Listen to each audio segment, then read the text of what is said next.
අද දිනත් තිමිරිගස්සායේ ජනතාව පාරට ඇවිත් තියෙනවා. අපේ රටේ ජනාධිපතිලා පිටරට යනවා ප්ලේන් වල නැගලා ප්‍රංශේ ඉම්මැනුවල් මැක්‍රෝන් එන්න කියනවා ග්ලෝබලීය ආර්ථික දෙයක් සම්බන්ධයෙන් ඒ කාරණාවකට එන්න කියනවා කතා කරන්න යාට. එයා ලෝකෙට ප්‍රජාතන්ත්‍රවාදියා. හැබැයි ලංකාවේ මිනිස්සුන්ට මැතිවරණය පවත්ත ගන්න සල්ලි නැති බංකොලොත් ජනාධිපති. හරි ෂෝක්. ලෝකෙට පරකාසේ ගෙදරට මරගාතේ කිව්වලු. ලෝකෙට ගිහිල්ලා කියන්නේ මහා ප්‍රජාතන්ත්‍රවාදී එමැනුවල් මැක්‍රෝන් එන්න කියන්නේ ප්‍රංශ ජනාධිපති එන්න කියන්නේ. හැබැයි තමන්ගේ රටේ ප්‍රජාතන්ත්‍රවාදයේ වෙනුවෙන් තමන්ගේ රටේ මැතිවරණය තියාගන්න සල්ලි නැහැ. අනේ අනිච්චම් මේ විදිය විහිළුවක්. මොකද්ද මේ කරන ජෝක් එක අපි අහනවා රනිල්ගෙන්. ඔයා ජෝක් එකක්ද කරන්නේ? ඔයා ලෝකෙට විහිළුවක්ද? ඔයා ලෝකෙට හරි ලොක්කෙක්ද? දැන් හරිද? දැන් ගියාද? දැන් හම්බුණාද? දැන් එමැනුවල් මැක්‍රෝන් හම්බෙලා අතර දීලා ෆොටෝ එකක් අරගෙන හීන හැබෑ කරගන්නවනේ ලොකුවට. දැන් අපේ රටේ මැතිවරණයට මොකද වුනේ? මැතිවරණේ තියන්න බැරිද? මොකද දැන් මැතිවරණේ මෙච්චර කල් වියදම් කරලා තියෙනවලු රුපියල් බිලියන 1.1. එතකොට මේ 1.1ට මොකද වෙන්නේ? මේ 1.1ට මොකද වෙන්නේ? කවුරුරි දැන් ඒක කවුරුරි රනිල් දෙනවද ඒ වියදම් කරපු සල්ලි? දැන් සල්ලි නෑ. මැතිවරණේ තියන්න සල්ලි නෑ. හැබැයි බිලියන 1.1ක් යට කරලා ඉවරලා දැන් කියනවා මේක මැතිවරණේ තියන්න සල්ලි නෑ කියලා. දැන් ඒ වුණාට අපිට IMF එකෙන් බේල් අවුට් හම්බුණාලු, රට බංකොලොත් නෑලු, රට ගොඩ ගියාලු. දැන් චුට්ටයිලු අමාරු. ඉස්සර ගොඩක් අමාරුයි කීකීට දැන් චුට්ටයි අමාරු. හැබැයි මැතිවරණේ තියන්න බෑ. හැබැයි ලෝකෙට ප්‍රජාතන්ත්‍රවාදියා නේද? ඡන්දෙට බය ප්‍රජාතන්ත්‍රවාදියා. ඡන්දෙට බය නරි ප්‍රජාතන්ත්‍රවාදය. ඉතින් දැන් අපි කතා කරමු අද තිමිරිගස්සායේ ජනතාවගේ අදහස් වලට යොමු විශේෂයෙන්ම මොකද අද හිතන්නේ ක්‍රිස්? සුබ සන්ධ්‍යාවක් චිරන්ත. අද අපේ 195 වෙනි දවස GGY තිමිරිගස්සායේ මම නම් සුපුරුදු පරිදි මේ බෝඩ් එක අල්ලන් ඉන්නේ. අපේ යුක්තිය කෝ ශ්‍රී ලංකා ෆස්ට් accountability වගවීම. ඉතින් මම ඉතින් වෙනද කතා කරන එක තමයි මට කතා කරන්න අවශ්‍ය වෙලා තියෙන්නේ. ඒ කියන්නේ මේ රටේ ප්‍රශ්න ගොඩක් තියෙනවා. ගොඩක් කල් ඉඳන් විසඳෙන්නේ නැති ප්‍රශ්න. ඉතින් අපිට ඒවා හැම සතියෙම අපිට කතා කරලා මතක් කරන්න ඕන ජනයාට. ඒකට හේතුව නැත්තම් වෙන මාතෘකා ගෙනල්ලා මේ සතියට එක මාතෘකාවක් ගෙනල්ලා ඒව ගැන තමයි කතා කරන්නේ. ඉස්සර බඳ කොත්තු ණය මොකද්ද කැලණියෙන් ආපු ණය හිටියේ ඒ වගේ දැන් තියෙනවා අර බෲනෝලාගේ නටාෂාලාගේ මේ ස්ටෑන්ඩ් අප් කොමඩි ඊට පස්සේ බෞද්ධාගමට අපහාස වෙන ඒවා දැන් ඒවා තමයි මාතෘකා. ඉතින් දැන් මේ මාතෘකා ගැන කතා කරන එක ප්‍රශ්නයක් නෑ. හැබැයි මේ මාතෘකා නිසා රටේ තියෙන ඇත්ත ප්‍රශ්න පහතට දාන්න හදනවා නම් පහතට දාන්න හදනවා නම් ඒකට අපි හැමදාම රැවටෙන්නේ නැහැ. ඒක අපි හැමදාම ඒකට රැවටෙන්නේ නැහැ. ඒක කියන්න තමයි අපිට අවශ්‍ය. ඉතින් දැන් අද මම කතා කරන්නම් අපේ රටේ තියෙන මේ විසඳිලා නැති ප්‍රශ්න ටිකක්. මම ඒක ඉක්මනට කතා කරන්න. ඒතර අනිත් කටට කතා කරන්න පුළුවන් වෙන විදියට. ඇමතිලා සහ මේ MPs ඒ කියන්නේ MPs ලට මන්ත්‍රීලාට නීතිය වෙනයි, සාමාන්‍ය ජනයාට නීතිය වෙනයි. සාමාන්‍ය ජනයා අපි දැක්කා පොල් ගෙඩි 20ක් හොරකම් කරනකොට ඒගොල්ලන්ට හම්බ වෙන දඬුවම මොකක්ද කියලා. සාමාන්‍ය ජනයාට. එහෙනම් අපිත් වැටෙන්නේ මේ මට්ටමට. හැබැයි ප්‍රභූවරුන්, ඇමතිවරුන්, മന്ത്രിවරුන්ට නීතිය වෙනයි. කොහොමද මං කියන්නම්? ඇමති ඩයනා ගමගේ ලංකාවේ පුරවැසියෙක් නෙමෙයි. ආගමන විගණන දෙපාර්තමේන්තුවෙන් ඒක කන්ෆර්ම් කරලා තියෙනවා. හරිද? ඒක කන්ෆර්ම් කරලා තියෙනවා. හැබැයි එයා කොහොමද රටේ මේ മന്ത്രി මේ මොකද්ද ඇමති කෙනෙක් වෙන්නේ? හරි. ඊට පස්සේ බලමු ඇමති අරුන්දික ප්‍රනාන්දු. හරිද? එයා මේ ලිපියක් යවනවා මේ ආගම විගණන දෙපාර්තමේන්තුවට අර චීන ජාතිකයාට ලංකාවට මේ හොර පාස්පෝර්ට් එකක් එක්ක ආපු එක්කෙනාට රටෙන් ආපහු පනින්න. එයාට චීනයේ මද්ද්‍රව්‍ය චෝදනා තියෙනවා. හරි. නීතිය ක්‍රියාත්මක වෙන්නේ නැති වෙන විදිහට එයාව රිලීස් කරන්න. මොකක්ද එයා කියන්නේ? මෙයා වැදගත් ආයෝජකයෙක් කියලා. හරිද? ඉතින් එහෙම එයා ලිපියකින් එයා කියනවා මේ ඒගොල්ලොන්ගේ ක්‍රියාවට බාධා කරනවා. හරිද? කොහොමද එයා ඒක කරේ? ඊට පස්සේ ඇමති ඉන්දික අනුරුද්ධගේ සහායකයෝ අපි දැක්කා අර ඕමානි ජාතික ගාමන් ෆැක්ටරි අයිතිකරුට මේ පහර දුන්න විදිය. මොකද්ද වෙලා තියෙන විසඳුම එකට? ඔමානි ජාතිකයාගේ ෆැක්ටරිය වෙන තැනකට දාන්න කියලා තියෙනවා. හරිද? ඒක BOI එකකින් මේ අනුමත කරලා තියෙනවා වෙන ස්ථානයක. ඒකද රටේ නීතිය? ඒ වැඩේ කරපු එක්කෙනාව අල්ලන්නේ නැද්ද? ඊට පස්සේ මන්ත්‍රී අලි සබ්රි රහීම් ෆෝන් 91යි රත්තරන් මිලියන 75ක් එයා රටට හොර මාර්ගෙන් ගෙනාවා. හරිද? ඒක අහු වුණාට පස්සේ එයා කියනවා අනේ මම දන්නේ නැහැ මේ මගේ යාළුවෙක් අපේ බෑග් එක පැක් කරා කියලා. අපිට පුළුවන් ද ඒ වගේ බර තේරෙන්නේ නැද්ද? අරගෙන එද්දි බර තේරෙන්නේ නැද්ද? කිලෝ ගාණක් වැඩි වෙනකොට. ඒක අනිත් එක යාට දාපු යාට දාපු ෆයින් එක මොකද්ද? දඩේ මොකද්ද? 110ක්. 110ක් එයා ගෙව්වා. ඊළඟ දවසේ එයා පාර්ලිමේන්තුවේ ඊට පස්සේ ඊට දවස් කීපයකට පස්සේ ආපහු එයා ඩුබායි. හැබැයි දවස් කීපයකට පස්සේ ප්‍රංශ ජාතික එක්කෙනෙක් රත්තරන් මිලියන 85ක් රටට ගේනවා. එයාට මොකද දෙන දඩේ? 100%ක්. ඒ කියන්නේ එයා මිලියන 185ක්ම ගෙවන්න ඕනේ. ඉතින් ඇයි නීති දෙකක්? ඇයි අලි සබ්රි රහීම් මන්ත්‍රීවරයාට එක නීතියක්. ඊට පස්සේ කලින් හිටපු කඩුවෙල මේ නියෝජ්‍ය පුරපති චන්දික අබේරත්න පියත් නිකේෂල කියන්නේ අරගලේ සමාජිකයෙක් ගොඩක් ප්‍රසිද්ධ ගොඩක් අපි ආදරය කරන සමාජිකෙක්ව එයාට පහර දෙනවා. එයාගේ වාහනේට තුවාල මේ අලාභානි කරනවා. කැමරාවෙන් එක රෙකෝඩ් වෙනවා. පොලිසිය මොකද්ද කරන්නේ? ඒ දෙකොල්ලම අල්ලනවා. පොලිසියට ගේනවා. ඊට පස්සේ හිරේ දානවා. ඊට පස්සේ මේ ඉන්දිකානුරුද්ධට ඇප දෙන්න පොලිසිය කැමති වෙනවා. පියත් නිකේෂල කියන්නේ ගුටි කාපු එක්කෙනාට ඇප දෙන්න ඒගොල්ලෝ කැමති අකමැත්තෙන් තමයි ඒක අන්තිමේදී වෙන්නේ. ඇයි ඒ? නම මොකද්ද මේ? ඉන්දිකානුරුද්ධ. ඒ කියන්නේ ඒ අර මැර sorry චන්දික අබේරත්න. චන්දික අබේරත්න. හරිද? ඊට පස්සේ නිමල් සිරිපාල ඩිසිල්වා. හරිද? එයා මේ ජපාන තානාපති කියනවා තයිසේ කෝපරේෂන් එකෙන් එයා කප්පමක් ඉල්ලුවා කියලා. මොකද්ද වෙන්නේ? මේ කමිෂන් එකක් පත් කරනවා. එයා ඒකෙන් නිදාස් වෙනවා. ඔන්න එයා ආපහු ඉස්සලම එයා අයින් වුණා. ඉල්ල අස් වුණා. අපි ඇත්තට සතුටු වුණා ඒ වෙලාවේ. අනේ දැන්වත් මේගොල්ලෝගේ ක්‍රියාවලට ඒගොල්ලෝ මේ අඩුම ගානේ අස් වෙන්නවත් ලෑස්ති කියලා. ආපහු මොකද්ද උනේ? ඒ කමිෂන් එකෙන් එයා නිර්දෝෂ කරලා ආපහු එයිලි. ඒතර ජපාන තානාපති අපිට බොරුවක් කියලා තියෙනවා. රටට බොරුවක් කරලා තියෙනවා. ඊට පස්සේ ප්‍රසන්න රණතුංග හරිද? කප්පම් කාරයෙක් කියලා උසාවියෙන් එයාට දඩ දීලා තියෙනවා. එයාව වැරදිකාරයෙක් කියලා හොයලා තියෙනවා. දැන් මොකද්ද අපි දැක්කා? එයා මේ විදේශ ආයෝජකයන් එක්ක මේ ගනුදෙනු කරනවා. ලංකාව නියෝජනය කරනවා විදේශ ආයෝජකයන් එක්ක ඉපැරණි බිල්ඩින් මේ විකුණන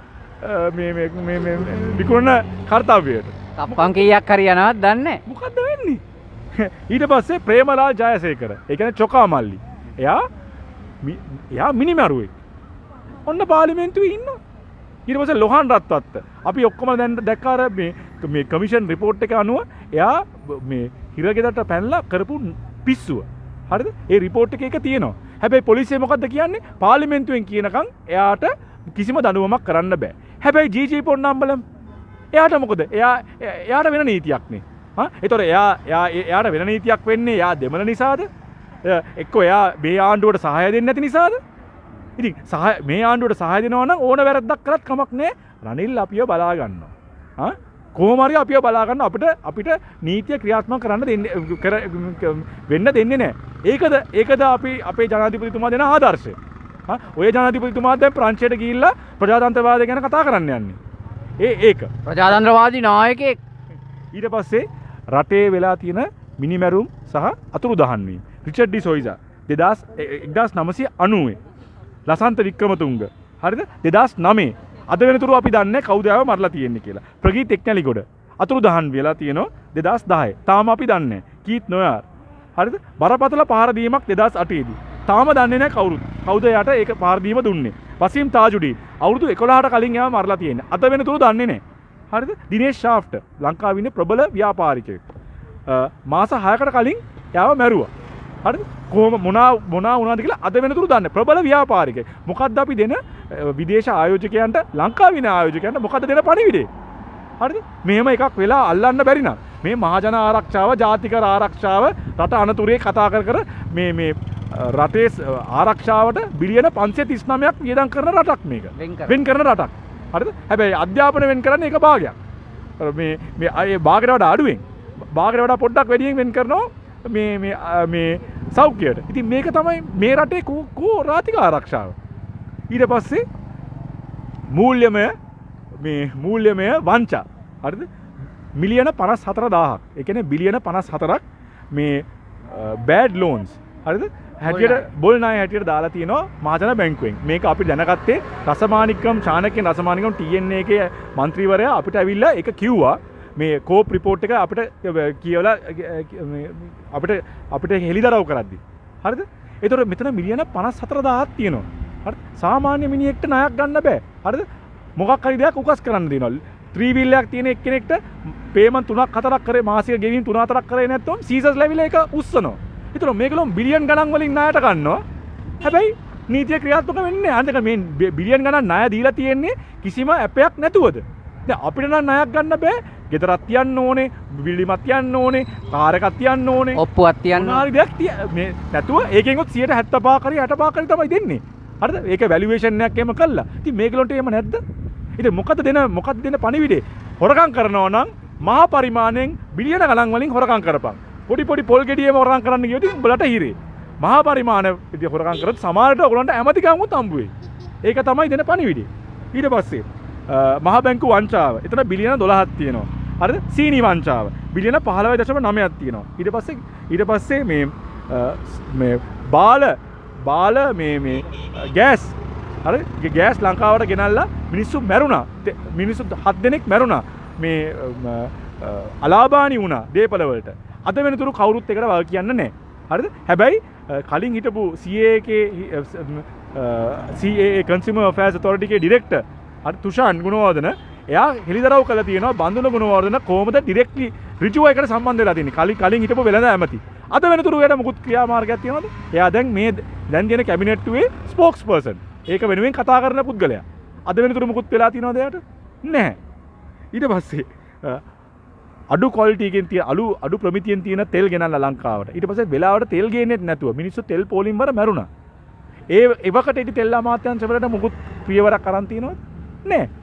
thank you කාංචන කිය නම් ඉන්නවා මිනිස්සු. QR එක දුන්නට. ඊට පස්සේ ගූ පොහොර නැව ලංකාවට ගෙනල්ලා අපිට පොහොරත් නැහැ. අන්තිමට අපිට ගෙවන්නත් උනා US ඩොලර් මිලියන 6.9ක් වන්දියක් වශයෙන්. කවුද මේකට වග කියන්නේ? මේ රට බංකොලොත් වෙලා තියෙන වෙලාවක අපි මේවා ගෙවන්නේ. ඊට පස්සේ අධිකරණයක නවත්තන්න ගියා. නමුත් නීතිපතිවරයා ඒක ගැන මේවා වුන්නේ නැහැ. ඒකලක ගෙවන්න දෙන්න කියලා. අන්තිමේදී දැන් පෝර කොටික කොහෙද දන්නේ? ඊට පස්සේ එක්ස්ප්‍රෙස් පර්ල් නෞකාව. හරිද? එතන මේ සබ්ජෙක්ට් එක ගැන දන්න කට්ටිය කියලා තියෙනවා විශාරද කියලා තියෙනවා බිලියන 6.2ක් වෙනකම් වන්දි අපිට ගන්න පුළුවන්. බිලියන 6. ඒ කියන්නේ IMF එකේ ගත්ත ණයට වඩා දෙගුණයක්. හරිද?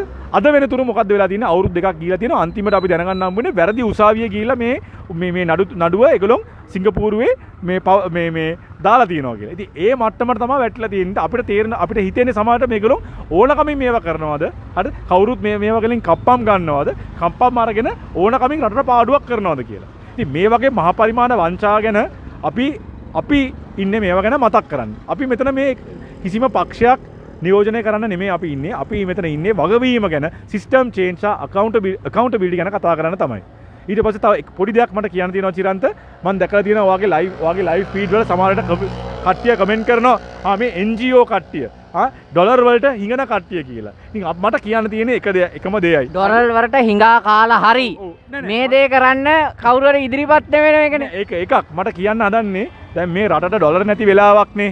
හරිද? දැන් ඕගොල්ලෝ කියනෝනේ නෑ මේ අපිට ඩොලර් හම්බ වෙනවා කියලා. ඉතින් මම නම් කියන්නේ ඒක ඇත්තනම් දැන් අපි මේ දවස් 195ක් කරලා තියෙන මේක අවුරුද්දකට වඩා අපි මෙතන ඉන්නේ. ඉතින් දැන් නම් අපි හරි පොහොසත් වෙන්නත් ඕනේ මේ ඩොලරුත් ඔක්කොම අරගෙන.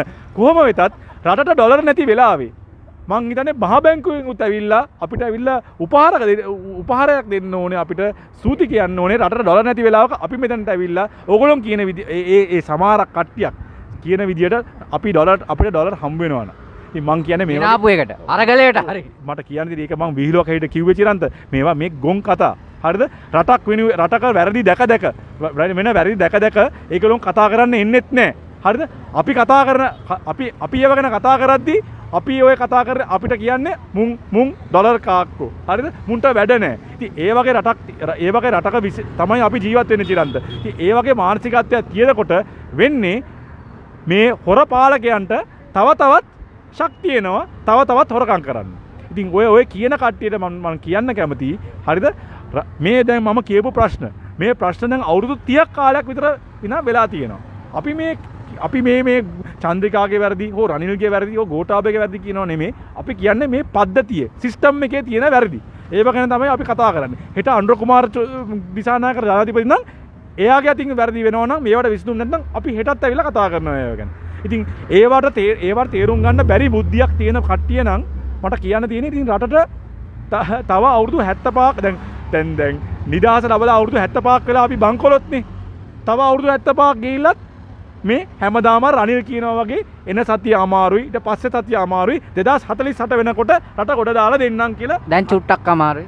ඉතින් එතන තමයි ඉන්න වෙන්නේ. ඉස්සලර චරින්ත මේ රට හදන්න කලින් අර කාඩිනල් තුමා කියපු එකෙන් මම නවත්තන්නම්. කොහෙන් ආධාර ආවත් ඔය IMF එකෙන් කොහෙත් ආධාර ආවත් වැඩක් නැහැ. පරණ හොරු ටික තාම ඉන්නවනම්. බොහොම ස්තුතියි. ඔය වගේම විශේෂයෙන්ම කියන්න ඕනේ මේ අපිට දැන් මේ කමෙන්ට් ලයින් එකෙත් අපිට තිබුණා මේ කොහොම ජරා විදියට කමෙන්ට් ඇත්තෝ අපි මව්බිමට සාපයක්.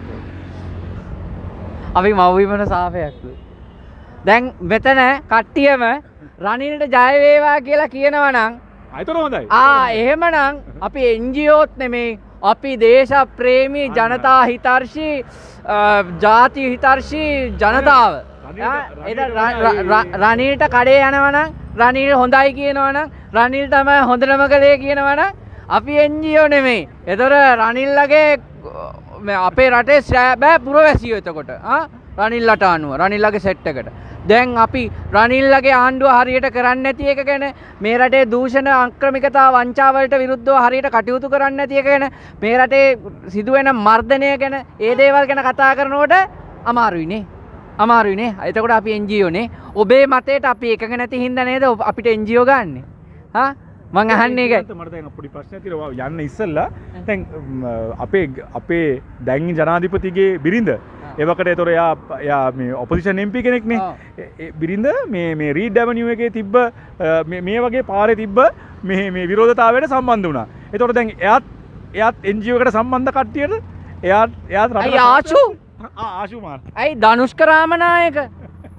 මේ අරගලේ හිටපු කට්ටියනේ. එහෙමයි ඉතින් අර තමාගේ පුද්ගලයා එනකන් විතරයි ওই ප්‍රශ්නේ තියෙන්නේ චිරන්ත. ඉතින් අපිට කවුරුවත් අදාළ නැහැ. රටේ අක්‍රමිකතාව ගැන තමයි අපි කතා කරන්නේ. අදත් කතා කරනවා, ඊයේත් කතා කරා, අවුරුද්දකට කලින් කතා කරා, ඉස්සරහටත් අපි කතා කරනවා. බොහොම ස්තුතියි. දැන් මේ බලන්න මේ දැනුත් ඔන්න තව එකක් දැම්මා. මේ අපේ VR මේ හෙන මුට්ටි අල්ලනවා රනිල්ට මුට්ටි අල්ලන කෙනෙක් දැන් මේ සම්බන්ධ වෙලා ඉන්නවා. VR බටදුව ආරච්චි මේ බටදුව ආරච්චි මහත්තයා කොහෙද ඉන්නේ දැන් මේ වෙලාවේ කියන්නකෝ බලන්න. අයියා ලංකාවේද ඉන්නේ කියන්නකෝ බලන්න ඉස්සලාම. නේද මේ රට වැටිලා තියෙනකොට පරිප්පු කනකොට මිනිස්සු පෝලිං වල ලගින්න හිටියද කියලා අපි බලමුකෝ. එහෙමනම් දැන් ජනතා අදහස් වලට අපි යන්. මොකද කියන්න තියෙන්නේ? So the thing is, I think there are mixed signals from the government.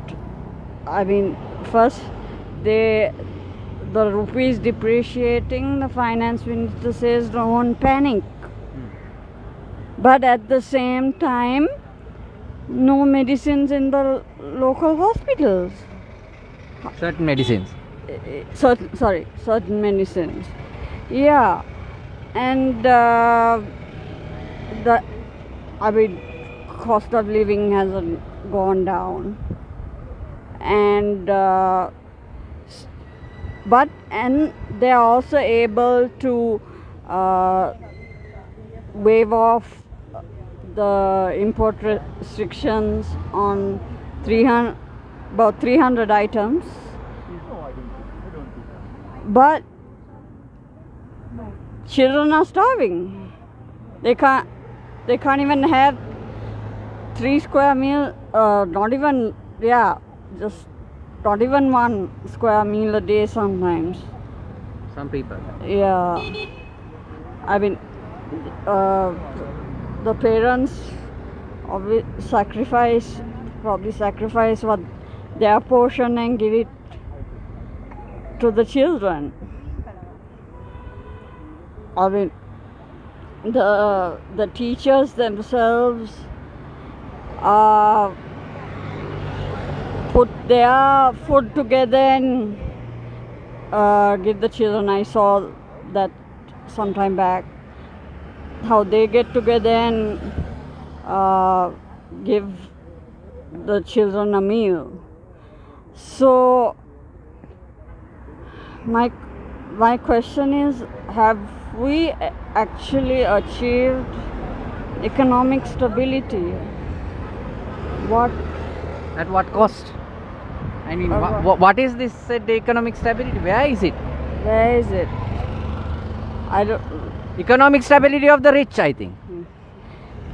Definitely, the problem is it. And the politicians. Definitely it's definitely unequal. Even the taxes still benefit. I think the rich are okay, but it really tells on the poor And the middle class. and the middle class. They can't handle. I mean, they can't pay so much taxes, and then also you're more. What we're wondering is, where does that money go? Even the increased taxes, where are they going? So you increase taxes, that okay, that was an IMF condition, but where is it utilized? Not for health, But not they for don't have money. education? I mean, they don't even have money for the election still, it seems. Yes. The cabinet spokesman himself, Mr. Bandula Yoga, has said, I am the roadways minister. So, and at the moment we don't even have money to repair the roads. What about the road development tax that they have introduced recently? What happened to that? Where is it going? Nobody has an idea. So how can we have elections? Yeah. So Where is accountability and where is transparency? So now, on the one hand, the finance minister is saying it's all good, and we have the cabinet spokesperson saying actually we don't even have money to repair the roads. I mean, it's what I can't understand is why they're just, I don't know, they're just trying to just grab as much as they can, and No benefit to the people. they don't care. Yeah. They don't care about the people. Right, thank you. මේක තමයි ජනතා අදහස් විශේෂයෙන්ම අද aunty ටැසි ඉන්නවා. So how corruption will destroy another generation. We have also heard a phrase that says injustice somewhere is a threat to justice everywhere. Yes. I think those two words are so critical right now. Justice and corruption. Two words that are synonymous about Sri Lanka. But Chiranta, today I actually want to talk about something a bit personal. I hope you don't mind. Yeah. Something that was brought to my attention that affects the Muslim community, right? And it's an appeal to the government actually. Because I heard that, it's Hajj season and thousands of Muslims from Sri Lanka are going to Saudi Arabia to perform Hajj. Some have already left, some are leaving this week. And one of the prerequisites of coming to Saudi Arabia is you have to get a meningitis vaccine. Now, the pilgrims are told that the meningitis vaccine is in Sri Lanka brought here by the MRI or by the private hospitals. But when you go to the MRI, they say that they have not received meningitis vaccines for over a year. And none of the private hospitals also have this meningitis vaccine.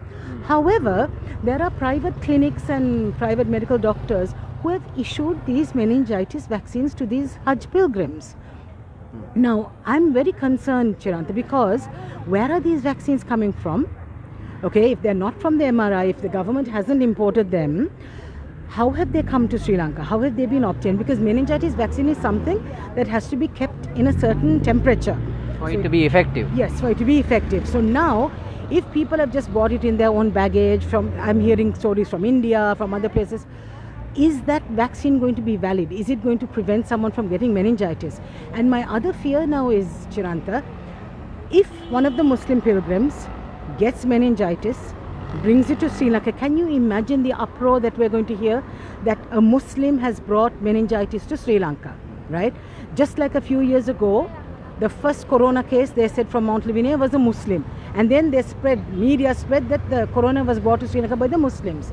Now I'm really worried whether we're going to have another problem like that on our hands, And I'm really appealing to the government, if these vaccines are not brought by the government and they're not through the MRI, where are they coming from?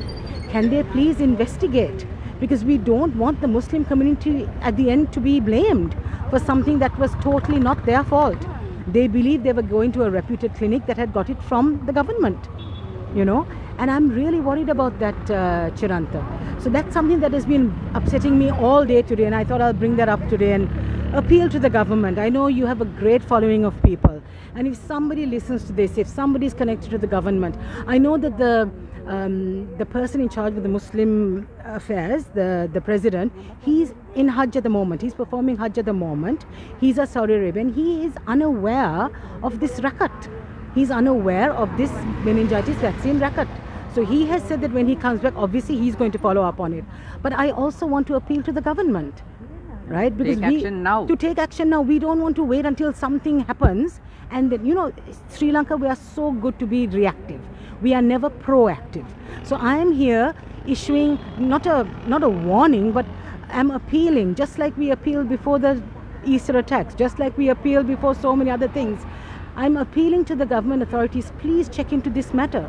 Because I think there's about 8,000 people from Sri Lanka going for Hajj, right? If these 8,000 vaccines, Chiranta, are not legally obtained, have not been kept under the correct circumstances in the freezer and so on, well, I'm very worried if one of these comes back infected, it's going to be such a bad repercussion on the entire Muslim community of Sri Lanka, And that's been worrying me today, and I'm glad you gave me a chance to voice my concerns today. Yeah, this is a platform for the voices of the people, the voiceless and of the people of Sri Lanka.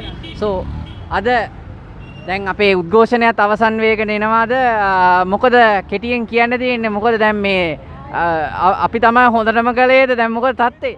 පොලිසිය තමයි හොඳටම කළේ. මොකද අම්මතුම මේ තීරණයක් දීලා තියෙන අදහන්න පුදුමයි. පාස්කුවට යුක්තිය ඉෂ්ට කරලාලු. ඉතින් ඒක සැරෙන් ගෙදර. එතකොට සැරෙන්ට ඉස්සෙල්ලා හිටියේ අලිය ඇත්ත ටික. ඒකට මොකද වෙන්නේ? යෙහෙන් තාමත් ඒගොල්ලන්ගේ රාජකාරී කරගෙන වැඳෙනවා. මේකට හොඳින් මතක් තියාගන්න. ආම සල්ලි එකතු කරනවා අර වන්දිය ගෙවන්න. වන්දිය ගෙවන්න එක්කෙනෙක් එකතු කරනවා. මෙතන එකයි මතක් තියාගන්න ඕනේ. ඒක තමයි දෙවියන් වහන්සේ නිහඬ නැහැ කියලා. නිහඬ නැහැ කියන එක කෙටියෙන් මම කියන්නම්. පාරාව රජුරවන්ට දෙවියන් වහන්සේ කොහොම උත්තරයක්ද අන්තිමට දුන්නේ. පාලකියොත් ඒක මතක් තියාගන්න ඕනේ. ඒ තුලින් ඒගොල්ලන්ට පුළුවන් දැනගන්න කොහොමද දෙයියෝ කියලා. දෙයියෝ පිළිගන්න තත්ත්වයට ඒගොල්ලන්ට එන්න වෙනවාමයි.